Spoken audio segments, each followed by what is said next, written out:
بسم اللہ الرحمن الرحیم۔ قرآن کی وہ آیات جن کی مراد اللہ تعالیٰ کے سوا کوئی نہیں جانتا، ان کے بارے میں سوال کرنے والے پر سختی۔ حضرت ابن عمر رضی اللہ عنہما کے ایک آزاد کردہ غلام کہتے ہیں کہ ذبیح عراقی ملک شام کے مسلمان لشکروں میں قرآن کی ان چیزوں کے بارے میں پوچھنے لگا جن کی مراد اللہ تعالیٰ کے سوا کوئی نہیں جانتا۔ وہ چلتے چلتے مصر پہنچ گیا تو حضرت عمرو بن عاص رضی اللہ عنہ نے اسے حضرت عمر بن خطاب رضی اللہ عنہ کے پاس بھیج دیا۔ جب ان کا قاصد خط لے کر حضرت عمر رضی اللہ عنہ کے پاس آیا تو حضرت عمر رضی اللہ عنہ نے خط پڑھ کر فرمایا، وہ آدمی کہاں ہے؟ قاصد نے کہا، قیام گاہ میں ہے۔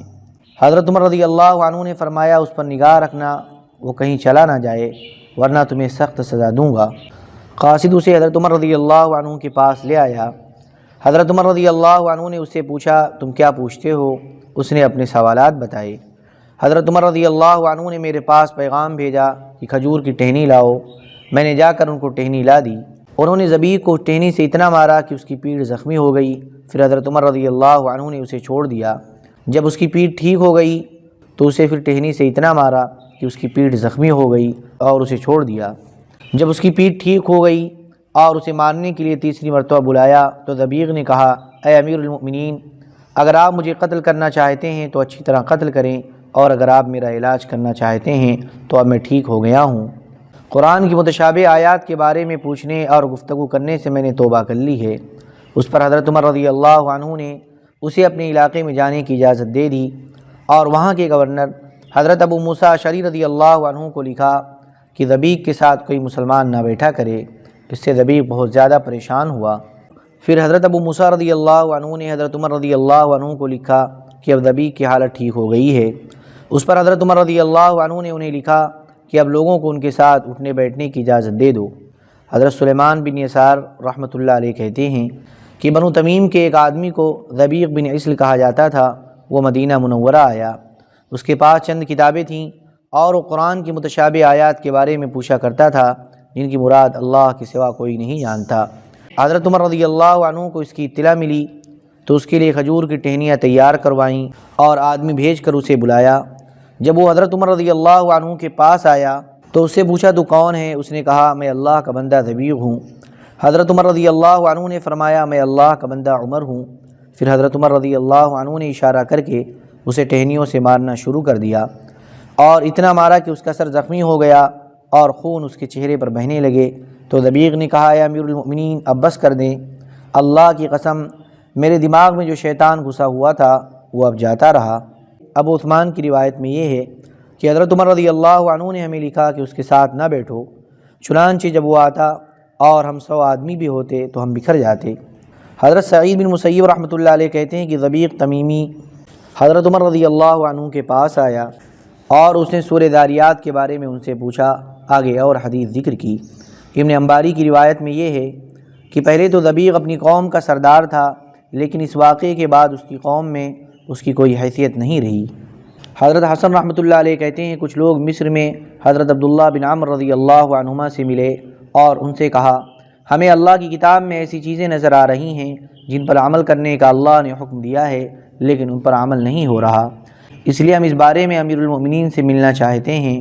چنانچہ ابن عمر رضی اللہ عنہما مدینہ آئے اور یہ لوگ بھی ان کے ساتھ مدینہ آئے۔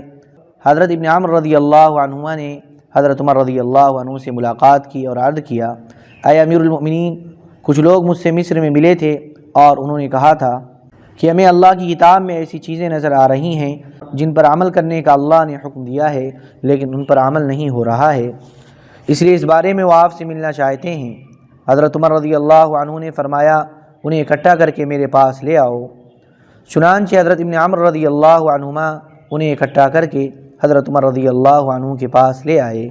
ان میں سے جو حضرت عمر رضی اللہ عنہ کے سب سے زیادہ قریب تھا اسے حضرت عمر رضی اللہ عنہ نے بلایا اور فرمایا، میں تمہیں اللہ اور اسلام کا واسطہ دے کر پوچھتا ہوں، کیا تم نے سارا قرآن پڑھا ہے؟ اس نے کہا، جی ہاں۔ حضرت عمر رضی اللہ عنہ نے فرمایا، کیا تم نے سارا دل میں جما لیا ہے؟ اس نے کہا، نہیں۔ حضرت عمر رضی اللہ عنہ نے فرمایا، کیا تم نے سارا نگاہ میں بٹھا لیا ہے؟ اس نے کہا، نہیں۔ حضرت عمر رضی اللہ عنہ نے فرمایا، کیا تم نے سارا قرآن یاد کر لیا ہے؟ کیا تم نے سارے پر عمل کر لیا ہے؟ پھر ان میں سے ایک ایک کو بلا کر ہر ایک سے یہی سوالات کیے۔ پھر فرمایا، عمر کو اس کی ماں گم کرے۔ کیا تم عمر کو اس بات کا مکلف بناتے ہو کہ وہ تمام لوگوں کو قرآن پر عمل کرنے کے لیے کھڑا کر دے؟ ہمارے رب کو پہلے سے معلوم ہے کہ ہم سے خطائیں سرزد ہوں گی۔ پھر یہ آیت پڑھی، إن تجتنبوا كبائر ما تنهون عنه نكفر عنكم سيئاتكم وندخلكم مدخلا كريما۔ ترجمہ، جن کاموں سے تم کو منع کیا جاتا ہے ان میں جو بھاری بھاری کام ہیں، اگر تم ان سے بچتے رہو تو ہم تمہاری خفی برائیاں تم سے دور فرما دیں گے اور ہم تم کو ایک معزز جگہ میں داخل کر دیں گے۔ پھر حضرت عمر رضی اللہ عنہ نے فرمایا، کیا مدینہ والوں کو معلوم ہے کہ تم لوگ کس وجہ سے آئے ہو؟ انہوں نے کہا نہیں۔ حضرت عمر رضی اللہ عنہ نے فرمایا، اگر انہیں معلوم ہوتا تو میں تمہارے اوپر رکھ کر ان کو بھی یہی نصیحت کرتا۔ قرآن کے سیکھنے سکھانے پر اجرت لینے کو ناپسند سمجھنا۔ حضرت عبادہ بن صامت رضی اللہ عنہ فرماتے ہیں کہ خود تو حضور صلی اللہ علیہ وسلم اجتماعی کاموں میں مشغول رہتے تھے، اس لیے جب کوئی آدمی آپ صلی اللہ علیہ وسلم کے پاس ہجرت کر کے آتا تو آپ صلی اللہ علیہ وسلم اسے قرآن سکھانے کے لیے ہم میں سے کسی کے حوالے فرما دیتے۔ چنانچہ حضور صلی اللہ علیہ وسلم نے ایک آدمی میرے حوالے کیا، وہ گھر میں میرے ساتھ رہتا تھا، میں اسے رات کو گھر میں کھانا کھلاتا اور اسے قرآن پڑھاتا اور وہ اپنے گھر واپس چلا جاتا۔ اسے یہ خیال ہوا کہ اس پر میرا کچھ حق ہے، اس لیے اس نے مجھے ایک ایسی کمان ہدیے میں دی کہ میں نے اس سے عمدہ لکڑی والی اور اس سے اچھا مڑنے والی کمان کبھی نہیں دیکھی تھی۔ میں نے حضور صلی اللہ علیہ وسلم کی خدمت میں عرض کیا، یا رسول اللہ، آپ کا اس کمان کے بارے میں کیا خیال ہے؟ آپ نے فرمایا، اگر تم اسے گلے میں لٹکاؤ گے تو یہ تمہارے دونوں کندھوں کے درمیان ایک چنگاری ہوگی۔ حضرت ابی بن کعب رضی اللہ عنہ نے ایک آدمی کو قرآن کی ایک سورت سکھائی، اس نے حضرت ابی رضی اللہ عنہ کو ایک کپڑا یا چادر ہدیہ میں دی۔ حضرت ابی رضی اللہ عنہ نے حضور صلی اللہ علیہ وسلم سے اس کا تذکرہ کیا تو حضور صلی اللہ علیہ وسلم نے فرمایا، اگر تم اسے لوگے تو تمہیں آگ کا کپڑا پہنایا جائے گا۔ حضرت طفیل بن عمرو رضی اللہ عنہ فرماتے ہیں کہ مجھے حضرت ابی بن کعب رضی اللہ عنہ نے قرآن پڑھایا، میں نے انہیں ہدیے میں ایک کمان دی، وہ اسے گلے میں لٹکا کر نبی کریم صلی اللہ علیہ وسلم کی خدمت میں گئے۔ حضور نے فرمایا، اے ابی، یہ کمان تمہیں کس نے دی؟ انہوں نے کہا، حضرت طفیل بن عمرو نے، میں نے انہیں قرآن پڑھایا تھا۔ حضور صلی اللہ علیہ وسلم نے فرمایا، تم اسے گلے میں ڈال لو، لیکن ہے یہ جہنم کا ایک ٹکڑا۔ حضرت ابی نے کہا، یا رسول اللہ، ہم ان کا کھانا بھی کھاتے ہیں۔ حضور صلی اللہ علیہ وسلم نے فرمایا، جو کھانا کسی اور کے لیے پکایا گیا ہو لیکن موقع پر تم بھی پہنچ گئے ہو تو اس کے کھانے میں کوئی حرج نہیں ہے، اور جو تمہارے لیے ہی پکایا گیا ہو اگر تم اسے کھاؤ گے تو آخرت میں تمہارا اتنا حصہ کم ہو جائے گا۔ حضرت عوف بن مالک رضی اللہ عنہ فرماتے ہیں کہ میرے ساتھ ایک آدمی تھا جسے میں قرآن سکھاتا تھا، اس نے مجھے ایک کمان ہدیے میں دی۔ میں نے نبی کریم صلی اللہ علیہ وسلم سے اس کا تذکرہ کیا۔ حضور صلی اللہ علیہ وسلم نے فرمایا، اے عوف، کیا تم یہ چاہتے ہو کہ اللہ سے اس حال میں ملو کہ تمہارے دونوں کندھوں کے درمیان جہنم کی ایک چنگاری ہو؟ حضرت مثنى بن وائل رحمۃ اللہ علیہ کہتے ہیں کہ میں حضرت عبداللہ بن بصر رضی اللہ عنہما کی خدمت میں حاضر ہوا، انہوں نے میرے سر پر ہاتھ پھیرا اور میں نے ان کے بازو پر اپنا ہاتھ رکھا۔ ان سے ایک آدمی نے قرآن سکھانے والی کی تنخواہ کے بارے میں پوچھا۔ انہوں نے فرمایا، حضور صلی اللہ علیہ وسلم کے پاس ایک آدمی اندر آیا جس نے اپنے کندھے پر کمان ڈالی ہوئی تھی۔ وہ کمان حضور صلی اللہ علیہ وسلم کو بہت پسند آئی۔ حضور نے فرمایا، تمہاری کمان بہت عمدہ ہے، کیا تم نے یہ خریدی ہے؟ اس آدمی نے کہا، نہیں، میں نے ایک آدمی کے بیٹے کو قرآن پڑھایا تھا، اس نے مجھے یہ ہدیے میں دی ہے۔ حضور صلی اللہ علیہ وسلم نے فرمایا، کیا تم یہ چاہتے ہو کہ اللہ تبارک و تعالی آگ کی کمان تمہارے گلے میں ڈالے؟ اس نے کہا، نہیں۔ حضور صلی اللہ علیہ وسلم نے فرمایا، پھر اسے واپس کر دو۔ حضرت اسیر بن عمرو رحمۃ اللہ علیہ کہتے ہیں کہ حضرت عمر بن خطاب رضی اللہ عنہ کو خبر ملی کہ حضرت سعد رضی اللہ عنہ نے کہا ہے کہ جو سارا قرآن پڑھ لے گا اسے میں 2000 وظیفہ لینے والوں میں شامل کر دوں گا۔ حضرت عمر رضی اللہ عنہ نے فرمایا، اوہ، کیا اللہ کی کتاب پر وظیفہ دیا جائے گا؟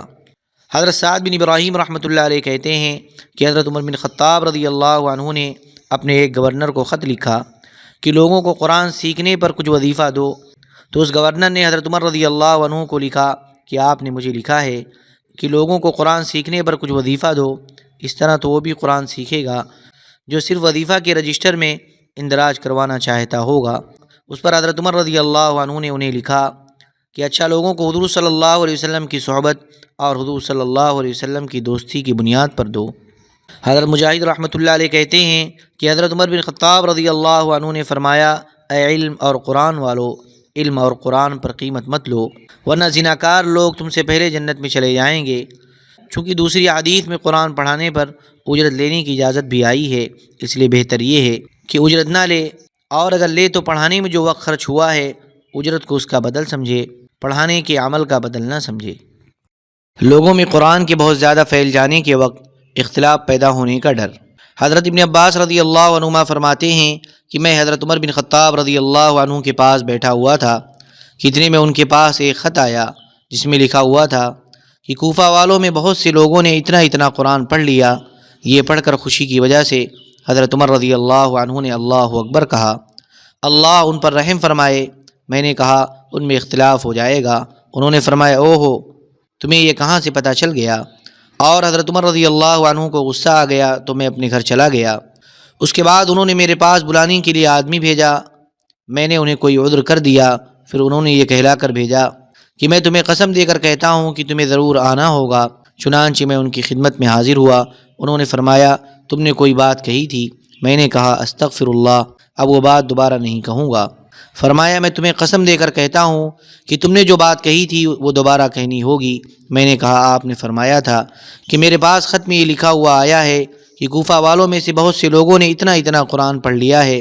اس پر میں نے کہا تھا کہ ان میں اختلاف پیدا ہو جائے گا۔ حضرت عمر رضی اللہ عنہ نے فرمایا، تمہیں یہ کہاں سے پتہ چلا؟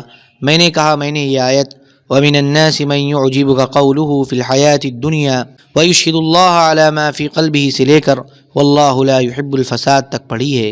ترجمہ، اور بعض آدمی ایسا بھی ہے کہ آپ کو اس کی گفتگو جو محض دنیاوی غرض سے ہوتی ہے مزیدار معلوم ہوتی ہے، اور وہ اللہ کو حاضر و ناظر بتاتا ہے اپنے معافی ضمیر پر، حالانکہ وہ آپ کی مخالفت میں نہایت شدید ہے، اور جب پیٹھ پھیرتا ہے تو اس دوڑ دھوپ میں پھرتا ہے کہ شہر میں فساد پیدا کرے اور کسی کے کھیت یا مواشی کو تلف کرے، اور اللہ تبارک و تعالی فساد کو پسند نہیں فرماتے۔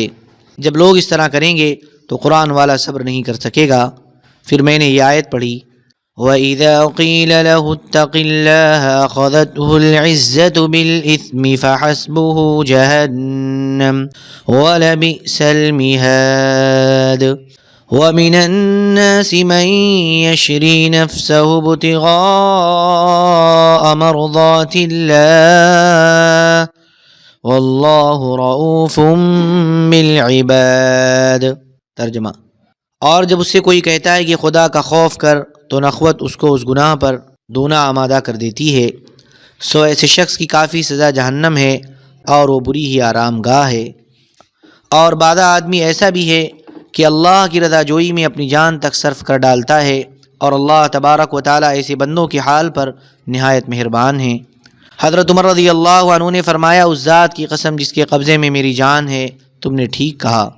حضرت عبداللہ بن عبید بن عمیر رحمۃ اللہ علیہ کہتے ہیں کہ حضرت ابن عباس رضی اللہ عنہما نے فرمایا، ایک دفعہ میں حضرت عمر رضی اللہ عنہ کے ساتھ تھا اور میں نے ان کا ہاتھ پکڑ رکھا تھا۔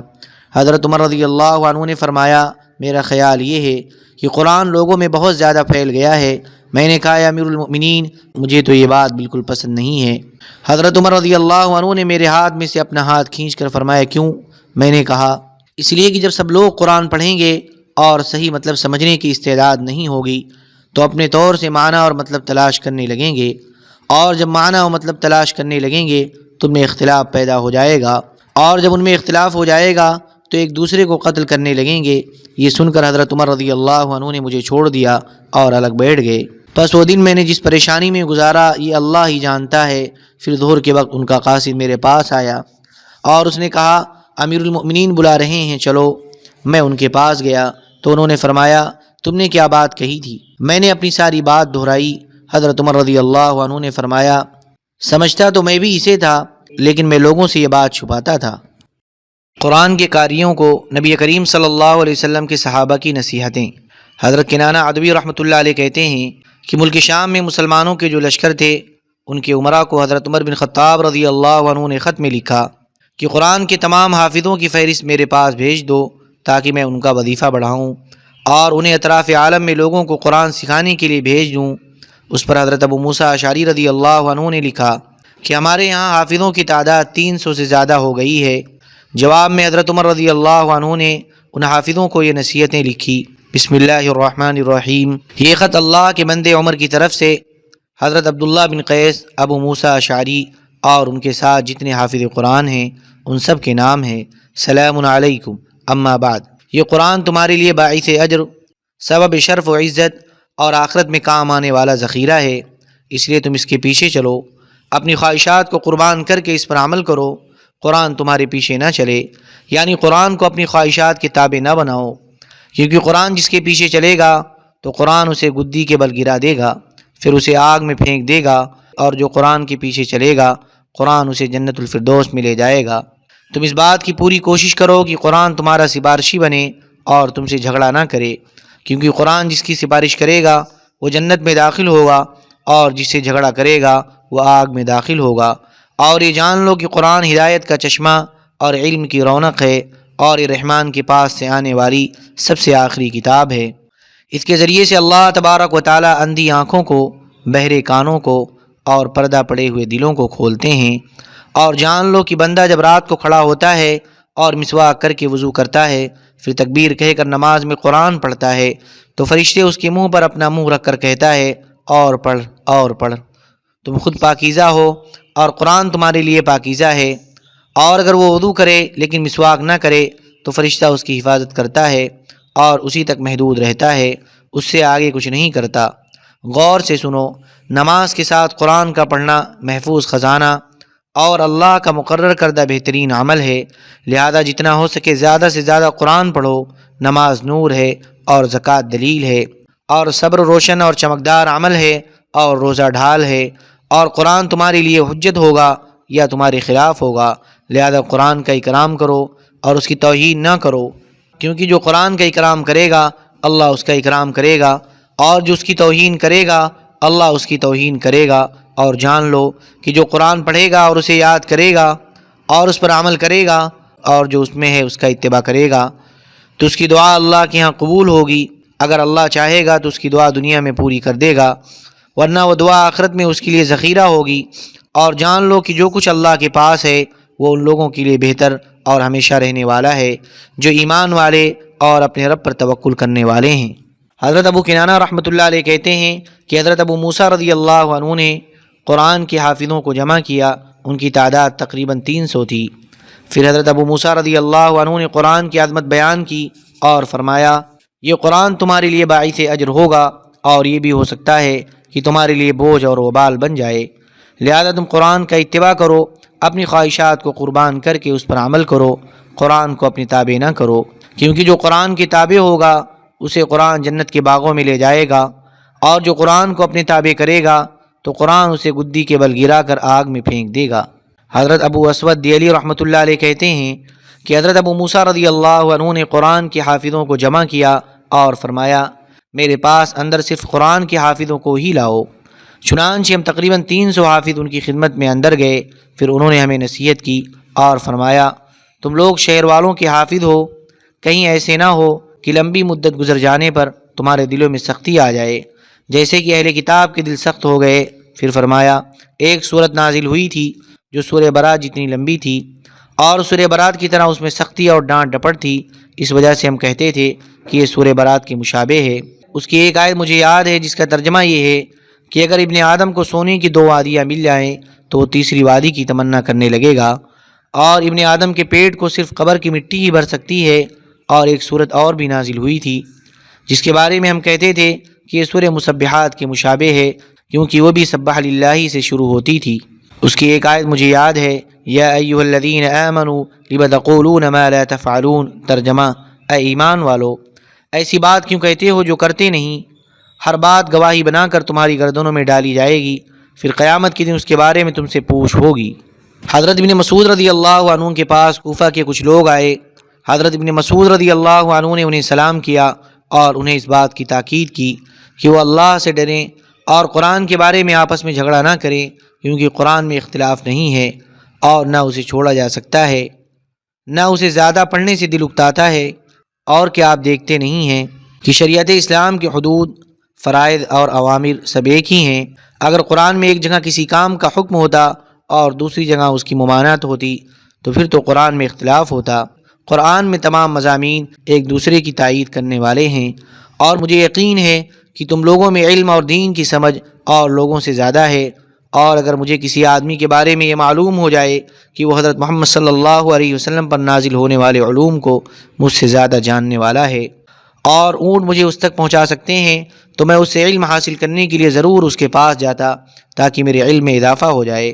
مجھے خوب معلوم ہے کہ حضور صلی اللہ علیہ وسلم پر ہر سال قرآن ایک مرتبہ پیش کیا جاتا تھا، اور جس سال آپ کا انتقال ہوا اس سال آپ پر 2 مرتبہ پیش کیا گیا تھا۔ رمضان میں حضرت جبرائیل علیہ السلام حضور صلی اللہ علیہ وسلم کو سارا قرآن سناتے تھے، اور حضور صلی اللہ علیہ وسلم حضرت جبرائیل علیہ السلام کو، اور میں جب بھی حضور صلی اللہ علیہ وسلم کو قرآن پڑھ کر سناتا تو حضور ہمیشہ فرماتے کہ میں نے قرآن بہت اچھا پڑھا ہے، لیکن جو میری طرح قرآن پڑھتا وہ میری طرح پڑھتا رہے اور اسے غلط سمجھ کر چھوڑے نہیں۔ اور حضور صلی اللہ علیہ وسلم سے اور بھی کئی طرح قرآن پڑھنا ثابت ہے۔ جو ان میں کسی ایک طرح قرآن پڑھتا ہے وہ اسے نہ چھوڑے، کیونکہ جو ان میں کسی ایک طرح کا انکار کرے گا وہ باقی تمام کا انکار کرنے والا شمار ہوگا۔ حضرت عبداللہ رضی اللہ عنہ کے ساتھیوں میں سے ہمدان کے رہنے والے ایک صاحب بیان فرماتے ہیں کہ جب حضرت عبداللہ رضی اللہ عنہ کا مدینہ منورہ جانے کا ارادہ ہوا تو انہوں نے اپنے ساتھیوں کو جمع کر کے فرمایا، مجھے امید ہے کہ اب آپ لوگوں میں دینی سمجھ اور قرآن کا علم مسلمانوں کے باقی تمام لشکروں سے زیادہ ہو چکا ہے۔ اس کے بعد آگے لمبی حدیث ذکر کی ہے جس میں یہ بھی ہے کہ اس قرآن میں کسی قسم کا اختلاف نہیں، اور نہ یہ زیادہ پڑھنے سے پرانا ہوتا ہے اور نہ اس کی عظمت دل میں کم ہوتی ہے۔ حضرت ابن مسعود رضی اللہ عنہ نے فرمایا کہ قرآن کے حافظ میں مندرجہ ذیل نشانیاں ہونی چاہیے جن سے وہ پہچانا جائے۔ اس زمانے میں قرآن کا ہر حافظ قرآن کا عالم بھی ہوتا تھا۔ رات کو لوگ جب سو رہے ہوں تو اللہ کی عبادت کر رہا ہو، دن کو لوگ بغیر روزے کے ہوں تو وہ روزے دار ہو، اور جب لوگ خوش ہو رہے ہوں تو امت کے غم میں غمگین ہو، اور جب لوگ ہنس رہے ہوں تو اللہ کے سامنے رو رہا ہو، اور جب لوگ آپس میں مل کر ادھر ادھر کی باتیں کر رہے ہوں تو وہ خاموش ہو، اور جب لوگ اکڑ رہے ہوں تو وہ عاجز اور مسکین بنا ہوا ہو۔ اور اسی طرح حافظ قرآن کو رونے والا، غمگین، حکمت والا، بردبار، علم والا اور خاموش رہنے والا ہونا چاہیے، اور بدسلوک، غافل، شور مچانے والا، چیخنے والا اور تیز مزاج نہیں ہونا چاہیے۔ اور ایک روایت میں یہ ہے کہ تم اس طرح کی پوری کوشش کرو کہ تم سننے والے بنو، یعنی سنانے سے زیادہ اچھے لوگوں کی سنا کرو، اور جب تم سنو کہ اللہ تعالیٰ فرما رہے ہیں اے ایمان والو، تو اپنے کان اس کے حوالے کر دو، یعنی پورے غور سے اسے سنو، کیونکہ یا تو اللہ تبارک و تعالیٰ خیر کے کام کا حکم دے رہے ہوں گے یا کسی برے کام سے روک رہے ہوں گے۔ اللہم صلی علی سیدنا و حبیبنا و محبوبنا و مولانا محمد وبارک وسلم۔ سبحان ربک رب العزت عما یصفون و سلام علی المرسلین والحمد للہ رب العالمین۔